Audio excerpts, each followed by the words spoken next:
As heartbreakingly frequent as mass shootings have become in America, another troubling ritual in the wake of these tragic incidents is that time and again, media outlets and partisan political leaders rush to judgment about the motive of these mass shooters, well before the facts are in. Motives that just so happen to conveniently fit the political agendas of those doing the speculating. Sure enough, we saw this at play once again yesterday in the immediate aftermath of the attack at that dance studio in Monterey Park, California. The attack took place in an area with a large Asian population where Lunar New Year celebrations were ongoing, and that led prominent Democrats and left-leaning media outlets, in particular, to wildly speculate that the shooting was a hate crime, and the motive for the attack had to be racism against the Asian American community. But for all the people hastily pushing this narrative, the facts ended up getting in the way. And for many, there are just no repercussions for the fear-mongering. The massacre took place Saturday night at the Star Ballroom Dance Studio in Monterey Park. 11 people killed, 9 others wounded.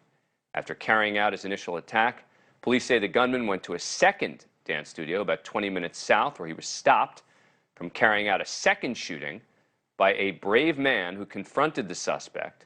And on this just released video obtained by NBC News, you can see the fight for the weapon goes on for literally nearly 2 minutes before the suspect finally flees the scene.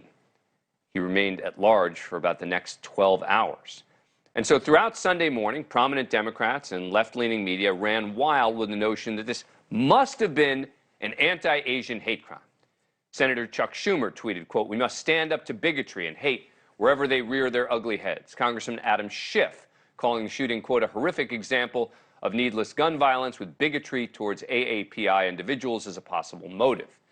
His Democratic House colleague, New York Congresswoman Grace Meng, didn't even add a qualifier, flat out declaring the motive, saying, quote, "My heart goes out to everyone impacted by this senseless act of anti-Asian violence."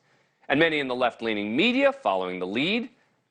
The left-leaning New Yorker and NPR among those who published articles ascribing an anti-Asian motive to the attack, with the New Yorker publishing a piece titled "The Specter of Anti-Asian Violence in the Monterey Park Shooting," and NPR writing that, quote, "Asian Americans are gripped with anxiety over the shooting in light of growing anti-Asian attacks." And over on CNN, the network's national security analyst, Juliette Kayyem, made what was really a stunning presumption from someone with her sort of law enforcement background.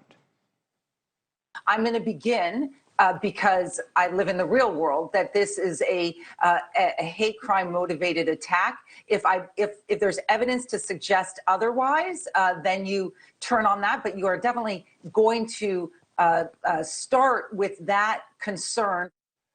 Is that how it works now? We assign buzzy motives to crimes and wait for evidence to disprove the theories?